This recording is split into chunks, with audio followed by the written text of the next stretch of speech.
अस्सलाम वालेकुम students, today our topic is geometry. हमारा आज टॉपिक है ज्योमेट्री। इसमें फर्स्ट टॉपिक है एंगल। एंगल का मैं आपको ओवरव्यू दूंगी। एंगल होते हैं हमारे पास, इसमें दो आर्म्स होते हैं और उनका एक कॉमन पॉइंट होता है, उसको ओरिजिन भी बोलते हैं। लेट्स सपोज ये इसके दो आर्म्स हैं, एक आर्म ये है और एक आर्म इसका ये है। ये इसका कॉमन पॉइंट है, जहाँ से ओरिजिनल पॉइंट भी कहा जाता है, इसको ओ बोलते हैं। ये इनिशियल आर्म होता है ऑलवेज, जो नीचे वाली साइड पे आर्म होता है एंगल का, ये होता है इनिशियल आर्म। और ये होता है फाइनल आर्म भी कहते हैं, फाइनल आर्म। एंगल होते हैं जिसमें टू आर्म्स होते हैं और उनका एक ओरिजिन होता है, मतलब एक ही पॉइंट से दोनों आर्म्स जो हैं आएंगे तो एंगल बनेगा। अब हमने एंगल्स की टाइप्स पढ़नी है। एंगल की टाइप्स हमारे पास चार हैं: right angle, acute, obtuse, straight और रिफ्लेक्स एंगल। राइट एंगल कौन सा होगा? वो एंगल जो 90 डिग्री का होता है वो राइट एंगल होता है। जब भी एंगल हमारे पास 90 डिग्री का होगा तो वो क्या होगा? Right angle. और 90 का एंगल जो है वो हमेशा स्ट्रेट होता है। 90 का एंगल ऑलवेज स्ट्रेट होता है। जब भी आपको स्ट्रेट लाइन यहाँ पे नज़र आएगी वाई एक्सिस में, तो वो हमेशा 90 का एंगल होगा। और एक्यूट एंगल कौन सा था? एक्यूट एंगल होता है जो 90 से कम का होता है। और ये हमेशा, अब ये देखें 90 यहाँ पर था, तो इससे कम जो है इस साइड पे आएगा।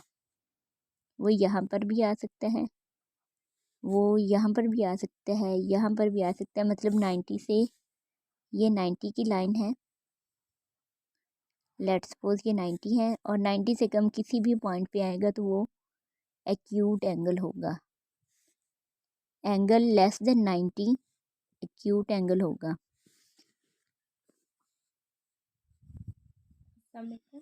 लेस देन 90 हम लिखेंगे तो एक्यूट। आगे हमने लिखना है obtuse. Obtuse angle greater than 90 होता है। 90 से बड़ा जब एंगल आता है तो वो होता है ऑब्ट्यूज एंगल। पहले हमने ये 90 का एंगल ड्रॉ किया है ऐसे। पहले हमने एक्यूट बनाया था तो हमने इस साइड पे बनाया था, अब हमने ऑब्ट्यूज बनाना है तो वो 90 से इस साइड पे किसी भी जगह पर आ सकता है। यहाँ पर भी आ सकता है, यहाँ भी आएगा, यहाँ भी आएगा, लेकिन ये हमने कॉमन पॉइंट इसका जो है वो वही रखना है। फिर ये एंगल होगा जब उनका ओरिजिन सेम होगा। नेक्स्ट है हमारा स्ट्रेट एंगल। स्ट्रेट नेम से ज़ाहिर है ये स्ट्रेट लाइन का एंगल होगा, और ये हमेशा 180 डिग्री का जो एंगल होता है वो होता है स्ट्रेट एंगल। ये हमारे पास ओरिजिन है। अभी इसके साथ अगला भी जो लाइन आ रही है वो बिल्कुल स्ट्रेट यूँ ही आएगी, तो ये एंगल कौन सा होगा? 180 डिग्री, और इसको हम बोलेंगे स्ट्रेट एंगल। और नेक्स्ट हमारा है रिफ्लेक्स एंगल। रिफ्लेक्स एंगल जो है 180 डिग्री के बाद जो भी एंगल आता है वो हमारा रिफ्लेक्स एंगल होता है, क्योंकि वो ओरिजिनल लाइन से नीचे की तरफ आएगा।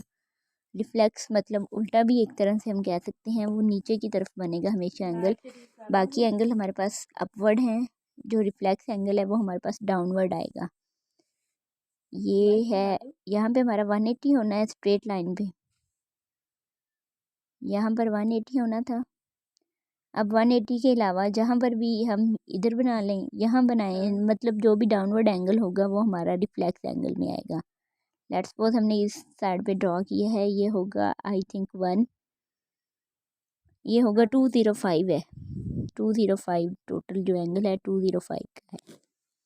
इसी के अकॉर्डिंग हमारा जो क्वेश्चन है चेक 7.1 में से फर्स्ट क्वेश्चन है 170 डिग्री। अब हमने बताना है ये एक्यूट है, ऑब्ट्यूज है, रिफ्लेक्स है या फिर राइट है। 170 है, 180 से कम है बट 90 से अबव है, तो ये हमारा ऑब्ट्यूज एंगल होगा। 175 ये भी 90 से अबव है, तो ये होगा ऑब्ट्यूज। ये 90 से कम है, ऑब्ट्यूज जो 90 से कम है वो एक्यूट 217। अब ये 180 से भी अबव है, डाउनवर्ड बनेगा तो ये रिफ्लेक्स हो जाएगा 380। ये भी रिफ्लेक्स होगा, डाउनवर्ड होता है। 250 ये भी रिफ्लेक्स एंगल होगा। जब भी हमारे पास 180 से अबव आता है वो रिफ्लेक्स होता है। 135 ये 90 से अबव है बट 180 से कम है। जब 90 से ज़्यादा होता है तो वो हमारे पास ऑब्ट्यूस हो जाता है। नेक्स्ट है हमारे पास 291 291 भी हो सकता है, 295 या 291 जो भी आएगा वो हमारे पास रिफ्लेक्स एंगल ही होगा, क्योंकि 180 के अबव हमारे पास रिफ्लेक्स आ रहा है। जो 180 का है वो हमारे पास होगा स्ट्रेट, बिल्कुल सीधी लाइन बनेगी स्ट्रेट। और 121 ये 180 से कम है बट 90 से ज़्यादा है तो ये क्या होगा, ऑब्ट्यूस। 90 डिग्री ये राइट एंगल होता है, राइट एंगल बिल्कुल स्ट्रेट होता है और 90 भी होता है।